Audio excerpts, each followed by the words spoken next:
Hello everyone, welcome back to my channel radiation Guru. My self Akshita और आज हम इस वीडियो में डिस्कस करने वाले हैं ब्रैकीथेरेपी सोर्स। देखिए, ब्रैकीथेरेपी सोर्स कौन कौन से होते हैं, जैसे कि आपका हो गया रेडियम, ठीक है, रेडियम, सीजियम, कोबाल्ट,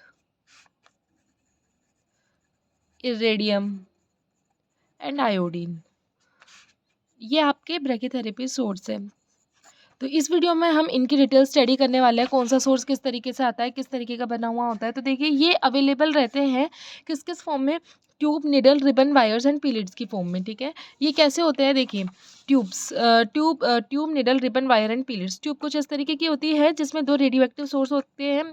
इन दो रेडियो एक्टिव सोर्स के बीच की डिस्टेंस एक्टिव लेंथ होती है एंड पूरी डिस्टेंस टोटल लेंथ और आईएलटी होता है। निडल, निडल की बात करें तो ये जो आपको न्यूक्लियर पॉइंट दिख रहा होगा, दिस इज स्ट्रेसर, एंड ये दोनों रेडियो एक्टिव सोर्स है और ये आइलेट की निडल की फॉर्म में पाया जाता है, रेडियो एक्टिव सोर्स या ब्रैकीथेरेपी सोर्स। ठीक है, रिबन की बात करें तो रिबन में ये तीनों जो सीड्स होते हैं, ये 3 सीड्स होते हैं आपके रेडियो एक्टिव सीड्स, जिनकी डायमीटर 3 mm मल्टीप्लाई 0.5 mm रहती है, और दोनों जो ब्रैकीथेरेपी सोर्स है उनके बीच की डिस्टेंस 1 सेंटीमीटर रहती है ना। बात करें वायर की, जो वायर कुछ इस तरीके का होता है जिसकी डायमीटर 0.3 mm होती है। और बात करें पीलेट की, तो ये कौन से डायमेंशन में होता है, 3.6 mm मल्टीप्लाई 0.9 mm की डायमेंशन में आपके पीलेट्स अवेलेबल रहते हैं। तो ब्रैकीथेरेपी सोर्स किस किस फॉर्म में अवेलेबल रहते हैं, tube, needle, ribbon, wire and पीलेट्स की फॉर्म में अवेलेबल रहते हैं। देखिए, जब अपन उसकी एमसीक्यूज़ वगैरह की तैयारी करते हैं, मतलब कोई भी कंपटीशन एग्जाम की तैयारी करते हैं, तो इनमें छोटी छोटी चीज़ें पूछ ली जाती है। क्या, दो रेडियो एक्टिव ट्यूब में दो रेडियो एक्टिव सोर्स के बीच की डिस्टेंस को क्या कहते हैं, एक्टिव लेंथ। ठीक है, यदि बात करें सीड्स की, रिबन में यदि सीड्स की बात करें तो उनकी डायमेंशन क्या होती है, 3 mm मल्टीप्लाई 0.5 mm डायमीटर। दो रेडियो एक्टिव सोर्स के बीच की डिस्टेंस क्या होती है, 1 सेंटीमीटर। यदि बात करें वायर की जो डायमीटर रहती है, डायमीटर या पूछ ले, डायमेंशन पूछ ले, तो ये क्या रहती है, 0.3 mm डायमीटर। पीलेट की डायमेंशन क्या रहती है, 3.6 mm मल्टीप्लाई 0.9 mm डायमीटर। तो ये कोई भी कॉम्पिटिशन एग्जाम में छोटे छोटे क्वेश्चन एमसीक्यूज में आ सकते हैं, एक या दो क्वेश्चन कुछ इस तरीके के भी बनते हैं। ठीक है, तो सबसे पहले जो अपन बात करते हैं, रेडियम की बात करते हैं। देखिए, रेडियम क्या होता है, जो फर्स्ट आपका ब्रैकीथेरेपी सोर्स है दैट इज रेडियम। ठीक है, रेडियम जो है वो ऑब्टेन्ड हुआ है किससे, और पिच ब्लेंड से। ठीक है, अब ये और पिच ब्लेंड क्या है, देखिए जो प्राइमरी जब अपन पीरियोडिक टेबल पढ़ते हैं, आप सभी ने केमिस्ट्री पढ़ी होगी और उसमें पीरियोडिक टेबल पढ़ी होगी। तो पीरियोडिक टेबल में जो यूरेनियम होता है उस सीरीज का ये आता है, उसका 6th मेंबर है ये सबसे पहले तो। ठीक है, कौन, रेडियम। तो तो इस रेडियम को क्या माना गया है, प्राइमरी ओर माना गया है। ठीक है, तो पिच ब्लेंड मीन्स यही है कि प्राइमरी ओर ऑफ यूरेनियम। ठीक है, ये एक फैसिनेटिंग मिनरल होता है। ठीक है, और इसे जाना जाता है किसके नाम से, हाई यूरेनियम कंटेंट के लिए रेडियम को जाना जाता है। ठीक है, तो पिच ब्लेंड मतलब यही है कि पिच ब्लेंड को जाना जाता है high content uranium mineral. Uranium की ज़्यादा मात्रा के लिए इस और पिच ब्लेंड को जाना जाता है।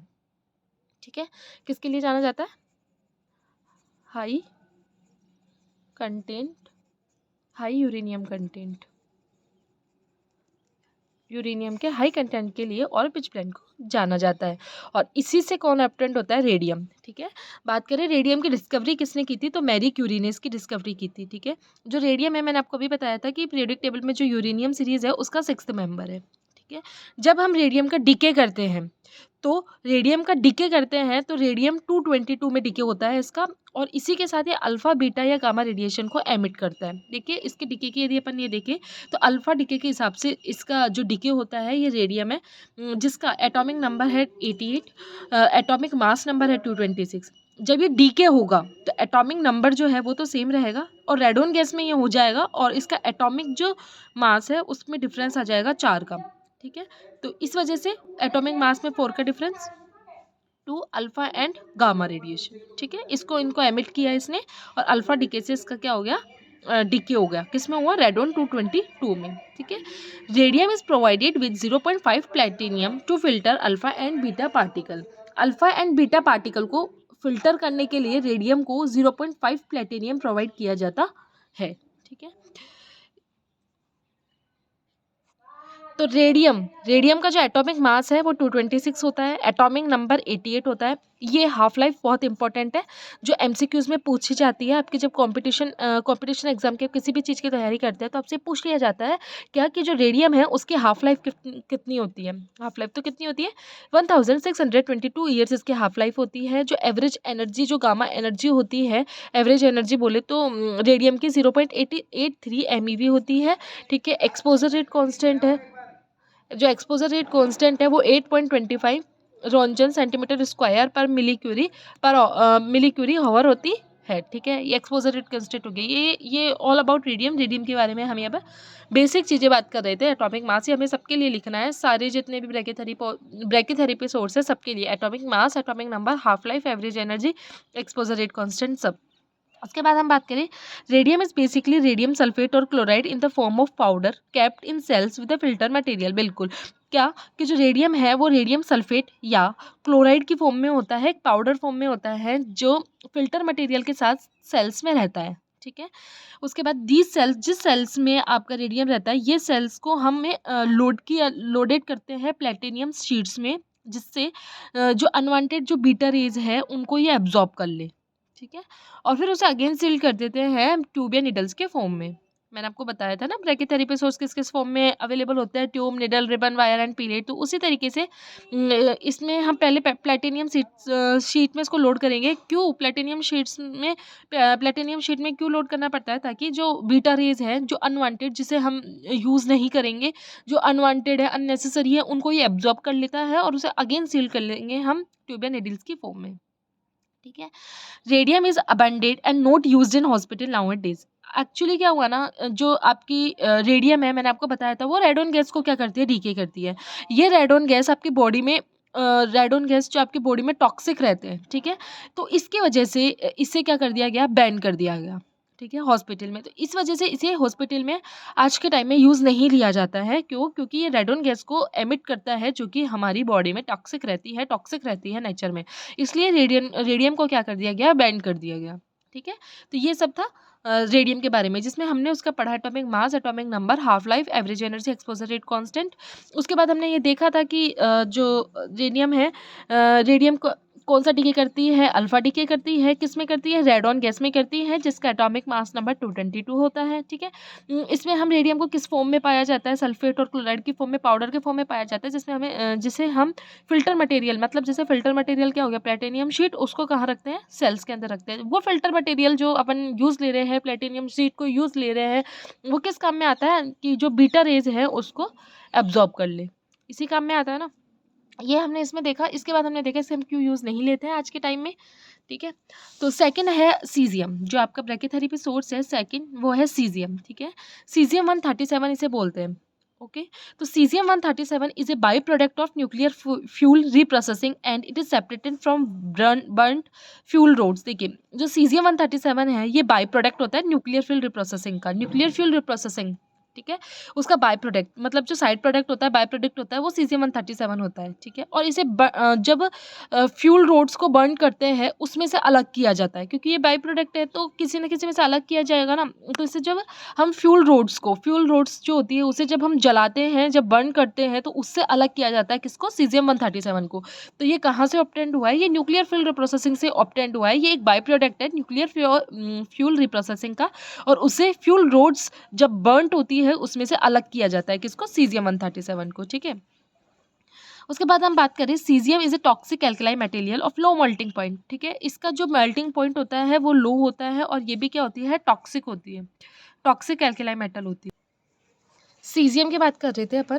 तो जो source of caesium are made in the form of caesium chloride और sulphate powder which is soluble in water. देखिए, अपन ने जब रेडियम की बात की थी तो उसमें भी अपन ने यही देखा था कि वो किसी न किसी फॉर्म में अवेलेबल होता है। ठीक है ना, उसी तरीके से जब सीजियम के सोर्स की बात करते हैं तो ये भी कई फॉर्म में अवेलेबल होता है, जैसे कि सीजियम क्लोराइड और सल्फेट पाउडर के फॉर्म में ये अवेलेबल होता है, जो कि पानी में क्या रहते हैं, सॉल्यूबल रहते हैं। कौन, सीजियम के जो सोर्सेस होते हैं ना, वो सॉल्युबल मीन्स मिक्स हो जाता है। ठीक है, they are usually design with double encapsulation method with platinum, iridium and stainless steel. देखिए, जो सीजियम है वो प्लेटिनियम, इरेडियम और स्टेनलेस स्टील के साथ डबल इनकैप्सुलेशन मेथड के साथ डिज़ाइन किया जाता है।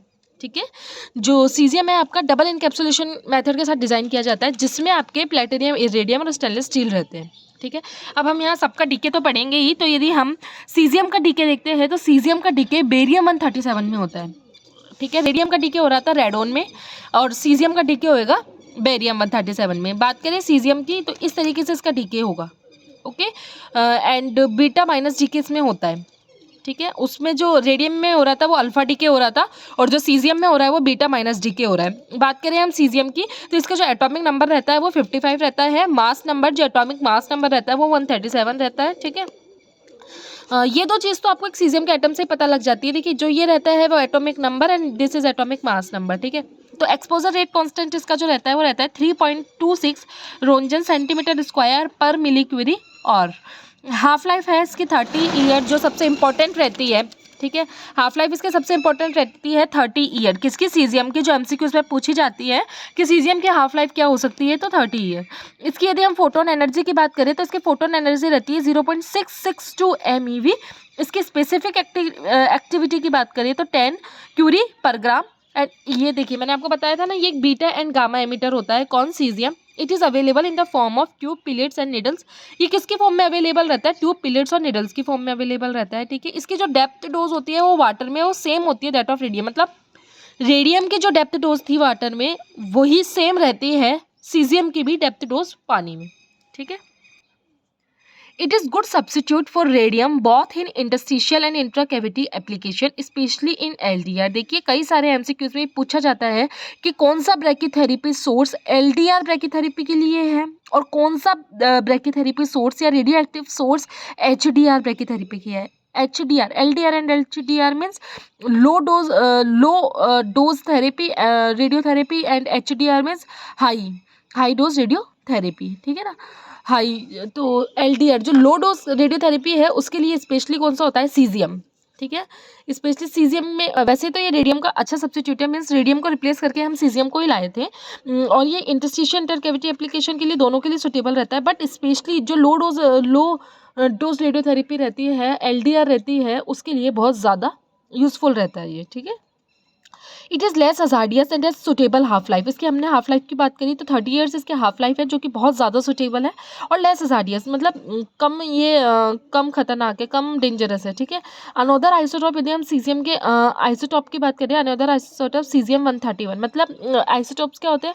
आइसोटॉप्स ये होते हैं कि जिसमें एटॉमिक मास नंबर सेम रहे बट एटॉमिक नंबर डिफरेंट रहे। ठीक है।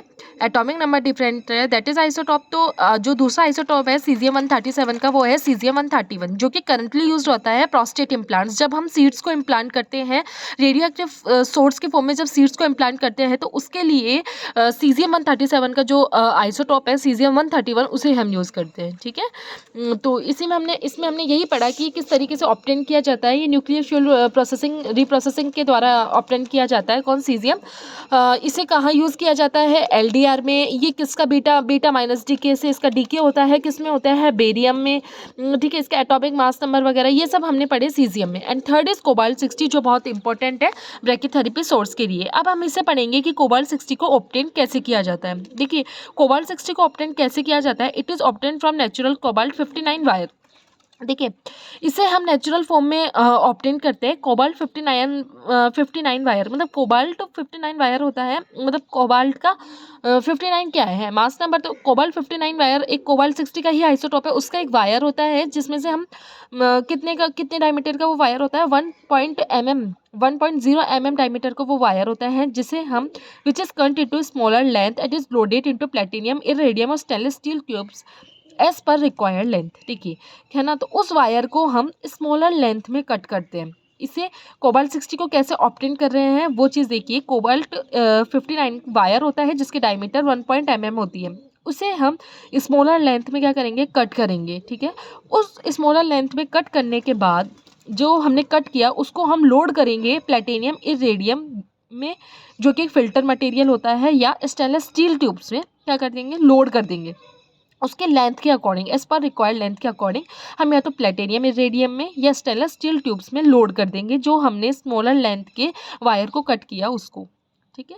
फिर these tubes are sealed to make either tubes or needles or pellets. जो हमने जैसे स्टेनलेस स्टील ट्यूब्स में या प्लेटेरियम इरेडियम में जो लोड किया, उसको हम या तो ट्यूब में या तो नीडल्स में या फिर पिलेट्स में क्या कर देंगे, सील कर देंगे। ठीक है, तो तभी तो ट्यूब, नीडल्स और पिलेट्स के फॉर्म में पाए जाते हैं ना, ताकि हम उसमें सील कर सकें। ठीक है, तो जो कोबाल्ट 60 है उसका डीके होता है निकल 60 में।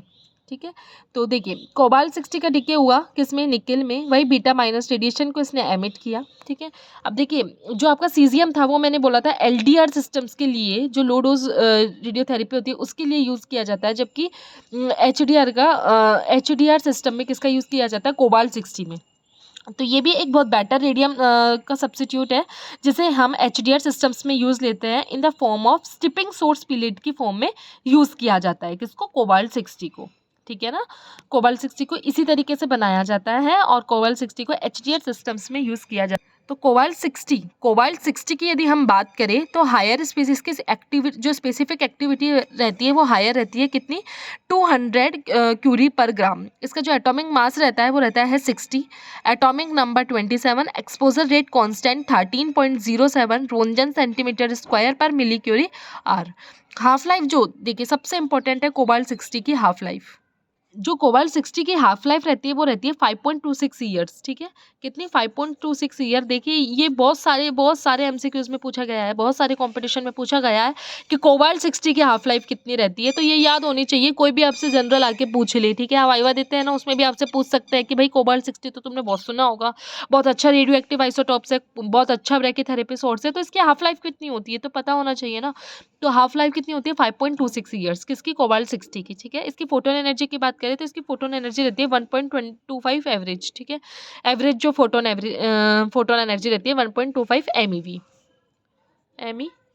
ठीक है, तो ये हमने कोबाल्ट के बारे में पढ़ा कि हम कोबाल्ट को किस तरीके से ऑब्टेन करते हैं, इससे किस में डिके किया जाता है, निकल में इसका डिके होता है, कौन सा डिके होता है, बीटा माइनस डिके होता है इसमें। ठीक है, और इसे हम किस तरीके से लोड करते हैं, किस फॉर्म में पाया जाता है, ट्यूब, निडल्स एंड पिलेट्स के फॉर्म में ये पाया जाता है। तो this all about cobalt 60। The fourth radioactive isotopes या ब्रैकेथेरेपी सोर्सेज इरेडियम 192। देखिए इरेडियम 192, इरेडियम 192 क्या होता है, देखिए iridium 192 is an alloy of 75% iridium and 25% platinum.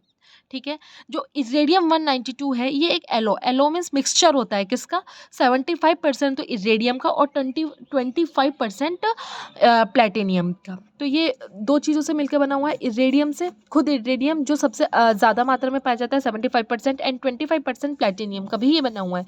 दोनों को मिलकर हम इरेडियम 192 एक रेडियो एक्टिव आइसोटॉप्स बनाते हैं। तो ये इन दो का क्या होता है, एलॉय होता है and is fabricated in the form of wire, ribbon and पीलेट्स। और इसे बनाया जाता है किस किस के फॉर्म में, वायर, रिबन और पीलेट्स के फॉर्म में। ठीक है, वायर, रिबन और पीलेट्स के फॉर्म में। ठीक है, तो हमने सबको में देखा कि हर रेडियो एक्टिव सोर्स को कैसे ऑब्टेन किया जाता है, तो वैसे ही इरेडियम को भी कैसे ऑब्टेन किया जाता है, इरेडियम और प्लेटिनियम का एक एलॉय बना के इरेडियम 192 को ऑब्टेन किया जाता है। It is produced in the nuclear reactor with reaction. ठीक है, ये एक ये प्रोड्यूस्ड होता है। अब ऐसे थोड़ी ना, इसमें हम न्यूक्लियर रिएक्टर के रिएक्शन करवाते हैं, उससे इरेडियम 192 क्या होता है, प्रोड्यूस्ड होता है। ठीक है, इसका डीके हमने सबका पढ़ा, तो इसका इरेडियम 192 का जो डीके होता है वो किस में होता है, प्लेटिनियम, किस में होता है, प्लेटिनियम 192 में। ठीक है, किस में होता है, प्लेटिनियम 192 में। तो यदि हम इसके डीके की बात करें, बीटा माइनस इसका डीके होता है, अल्फा रेडिएशन को ये एमिट करता है। तो iridium is also available in the form of nylon ribbon containing iridium 192 seeds and at 1 centimetre apart. देखिए इरेडियम जो है नाइलॉन रिबन्स की फॉर्म में, अपन ने रिबन देखे थे ना, कुछ इस तरीके के होते हैं। ठीक है, तो ये इस तरीके के ये रिबन होते हैं। तो इरेडियम जो है रिबन के, नाइलॉन रिबन की फॉर्म में प्रेजेंट रहता है, जिसके जो कि कितने सेंटीमीटर, 1 सेंटीमीटर अपार्ट पे रहते हैं, है ना। ऐसे ही ये तो 3 सीड्स मैंने आपको बनाए, तो ऐसे इसमें 192 सीड्स रहते हैं। ठीक है, बनाते जाओ, 192 सीड्स रहते हैं इसमें, जो कि 1 सेंटीमीटर की दूरी पे रहते हैं। तो ये नाइलॉन रिबन के फॉर्म में अवेलेबल होता है, कौन, इरेडियम। ठीक है, इरेडियम किसकी फॉर्म में अवेलेबल होता है, नाइलॉन रिबन की फॉर्म में। Iridium 192 wire of 0.3 mm and 0.6 mm diameter are made available in India. देखिए जो सीड्स हैं उसकी जो डायमीटर रहती है वो 0.3 mm एंड 0.6 mm डायमीटर की रहती है, जो कि इंडिया में अवेलेबल इसी डायमीटर के फॉर्म में ये होते हैं। Which can be cut into, जिसे हम किसी भी डिज़ायर्ड लेंथ में किसी भी डिज़ायर्ड लेंथ में क्या कर सकते हैं, कट कर सकते हैं। जो भी लेंथ की रिक्वायरमेंट हमें है उसमें हम क्या कर सकते हैं, कट कर सकते हैं इरेडियम 192 को। ठीक है, तो आई होप आप सबको समझ में आ गया हो कि इरेडियम कैसे बनता है, किससे प्रोड्यूस होता है, किस में डिके होता है, ठीक है, किसकी फॉर्म में पाया जाता है और उसके क्या डायमीटर रहती है, और उसे हम किसी भी रिक्वायरमेंट लेंथ में, किसी भी डिज़ायर्ड लेंथ में कट कर सकते हैं। ठीक है, तो रिबिन और वायर दोनों में ये प्रेजेंट रहता है इरेडियम। ठीक है, और ये जैसे हमने पढ़ा था क्या कि जो कोबाल्ट था वो HDR टेक्निक्स में यूज़ आता है। ठीक है, वैसे ही जो आपका इरेडियम है वो मैनुअल आफ्टर लोडिंग टेक्निक्स में यूज़ आता है। ठीक है, किस में यूज़ आता है, मैनुअल आफ्टर लोडिंग टेक्निक्स में यूज़ आता है। क्यों? क्योंकि इसमें सीड्स रहती है। तो देखिए दो टाइप के सीड्स इसमें आपको अवेलेबल होते हैं। ठीक है, टू टाइप्स के सीड्स क्या, seeds of 0.5 mm diameter made with a core of 0.3 mm diameter of 90% platinum and 10% iridium with 0.111 mm encapsulation। देखिए सीड्स जो 0.5 डायमीटर का होता है, ठीक है, जो कि बना हुआ रहता है कोर से, जिसकी डायमीटर 0.3 mm रहती है, जिसमें 90% प्लेटिनियम और 10% इरेडियम होता है विद 0.1 इनकैप्सुलेशन के साथ। ठीक है, तो पहला सीड तो ये होता है जिसमें डायमीटर 0.5 mm रहती है, जो ठीक है, जो सीड्स होते हैं उसमें 0.5 mm डायमीटर के एक डायमीटर का बना हुआ रहता है, जिसमें कोर 0.3 mm डायमीटर की रहती है, 90% प्लेटिनियम एंड 10% इरेडियम इसमें प्रेजेंट रहता है विद 0.1 mm इनकैप्सुलेशन के साथ। इस तरीके का ये सीड बनाया जाता है, ये पहले टाइप का। दूसरे टाइप का जो सीड होता है वो 0.5 mm डायमीटर के साथ बनाया जाता है, जिसकी जो कोर होती है वो 0.1 mm डायमीटर की होती है, जिसमें 70% प्लेटिनियम एंड 30% इरेडियम होता है, जो कि डबल इनकैप्सुलेशन मेथड के साथ आता है, जिसमें 2 स्टेनलेस स्टील शीट्स होती है 0.1 mm ईच। ठीक है, ये सिंगल इनकैप्सुलेशन के साथ आता है जिसमें 0.1 mm की इनकैप्सुलेशन होती है। ये डबल इनकैप्सुलेशन मेथड के साथ आता है जिसमें 2 स्टेनलेस स्टील शीट की होती है जो 0.1 mm की होती है प्रत्येक। ठीक है, इसमें जो कोड लेते हैं हम 0.3 mm डायमीटर की लेते हैं, इसमें जो कोड लेंगे 0.1 mm डायमीटर के रहेंगे। इसमें 90% वो जो कोर होती है वो 90% प्लेटिनियम एंड 10% इरेडियम की होती है, जबकि जो इसमें कोर होती है वो 70% प्लेटिनियम एंड 30% इरेडियम की होती है। ठीक है, तो ये इरेडियम था। Iridium require less shielding for personal protection. Iridium है ना, कम शील्डिंग, पर्सनल प्रोटेक्शन के लिए लेस शील्डिंग भी चल जाती है इरेडियम के साथ। ठीक है, इसमें जो हाफ लाइफ रहती है वो बहुत ही कम 73.8 डेज रहती है। एटॉमिक नंबर इसका 77 रहता है, एटॉमिक मास नंबर 197 रहता है। इसकी जो फोटोन एनर्जी रहती है, इसकी जो फोटोन एनर्जी रहती है वो 0.397 रहती है। Exposure rate constant 4.69 roentgen centimetre square per milli Curie और रहती है। मेनली यूज, इसको भी हम HDR सिस्टम्स में भी यूज़ करते हैं, manual after loading system, manual after loading techniques में भी इसे यूज़ किया जाता है। ठीक है, ये आपकी बात थी इरेडियम की।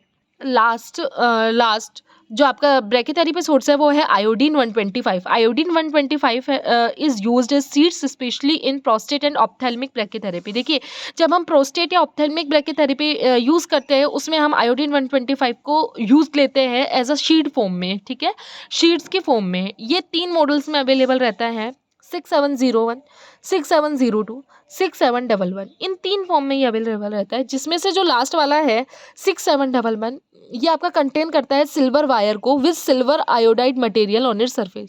Silver wire, silver iodide material, मतलब उसके सरफेस पे सिल्वर आयोडाइड मटेरियल प्रेजेंट रहता है, उस फॉर्म में ये कंटेन रहता है। कौन? 6711 वाला जो मॉडल है आयोडीन 125 का, वो the silver wire is radiographically visible and helps to, देखिए मैंने आपको बोला किसमें अवेलेबल रहता है, ये सिल्वर वायर के फॉर्म में अवेलेबल रहता है। तो जब हम इसको जब इम्प्लांट करते हैं तो ये यूज़ आता है किसको, मतलब सिल्वर वायर है ना, जब अपन एक्सरेज करते हैं या फिर कोई भी अपन ब्रैकेथेरेपी भी करेंगे तो उसमें रेडियोग्राफिकली विजिबल होता है, मतलब ये दिख जाता है। कौन? Silver wire. ठीक है, तो ये आइडेंटिफाई करता है कि सीड की पोजीशन और उसकी ओरिएंटेशन कहाँ पे है, हम सीड कहाँ पोजीशन कर रहे हैं, कहाँ ओरिएंटेशन कर रहे हैं, क्योंकि आप जो इसके साथ वायर भेज रहे हो वो तो आपको रेडियोग्राफिकली दिखेगा ही ना। इस वजह से ये जो आपका वायर है, सिल्वर वायर, वो आपका हेल्प करता है सीड की पोजीशन और ओरिएंटेशन के लिए। It ends welded with titanium. देखिए, जो सिल्वर वायर है उसके जो एंड है, ठीक है ना। जो आयोडीन 125 है या जो सिल्वर वायर है उसका जो एंड है वो टाइटेनियम के साथ वेल्डेड रहता है, वेल्डिंग हुई होती है उनके एंड पे टाइटेनियम की, ठीक है। It produced in the nuclear reactor by irradiating xenon 124। ये न्यूक्लियर रिएक्टर के द्वारा प्रोड्यूस किया जाता है और ये इरेडिएट करता है, मतलब एमिट करता है जिनोन 124 को, मतलब इसका डीके जो होता है वो जिनोन 124 में होता है, ठीक है। और बात करें हम आयोडीन 125 की, तो इसकी जो हाफ लाइफ रहती है वो 59.4 डेज रहती है। जो फोटोन एनर्जी रहती है वो 0.028 एवरेज रहती है, एवरेज फोटोन एनर्जी, ठीक है। Exposure rate constant 1.46 roentgen centimetre square per milli Curie पर आर रहता है। एटॉमिक नंबर 53 रहता है, एटॉमिक मास 125 रहता है, ठीक है। जो डोज डिस्ट्रीब्यूशन होता है आयोडीन सीड का, ठीक है, जब हम आयोडीन सीड देते हैं तो उसकी जो डोज डिस्ट्रीब्यूशन होती है ना वो डिफरेंट रहती है, डिफरेंट एनिस्ट्रॉपिक रहती है। एनिस्ट्रॉपिक मतलब होता है डिफरेंट वैल्यू, अलग अलग इसकी वैल्यू रहती है ना। क्यों? क्योंकि इसके जो अब मैंने बताया था कि जो सीड्स हैं, जो आयोडीन सीड्स हैं, उनके एंड जो है टाइटेनियम वेल्डिंग के साथ रहते हैं, तो इनके एंड पे टाइटेनियम वेल्डिंग होती है ना, इसी वजह से इसमें जब अपन डोज डिस्ट्रीब्यूशन इसका जब करते हैं तो एनिस्ट्रॉपिक नेचर रहता है इनका। एनिस्ट्रॉपिक नेचर मतलब होता है इनकी जो वैल्यू है वो डिफरेंट वैल्यू रहती है, ठीक है। तो ये आपका सब था आयोडीन के बारे में। अपन ने इसमें कई सारे रेडियो एक्टिव ब्रैकीथेरेपी सोर्स के बारे में पढ़ा, जैसे रेडियम, सीजियम, कोबाल्ट, इरेडियम, आयोडीन, सभी के बारे में पढ़ा। इस ब्रैकीथेरेपी सोर्स जो ब्रैकीथेरेपी सोर्स टॉपिक है वो डीआरटी एंड बीआरटी दोनों के लिए बहुत इंपॉर्टेंट टॉपिक है, ठीक है। फिर भी इस वीडियो में आई होप आप सबको सब कुछ समझ में आ गया हो। फिर भी यदि कोई भी डाउट हो तो आप मुझे कमेंट सेक्शन में कमेंट करके बता सकते हैं। वीडियो पसंद आई हो तो like, comment and subscribe. Thank you so much.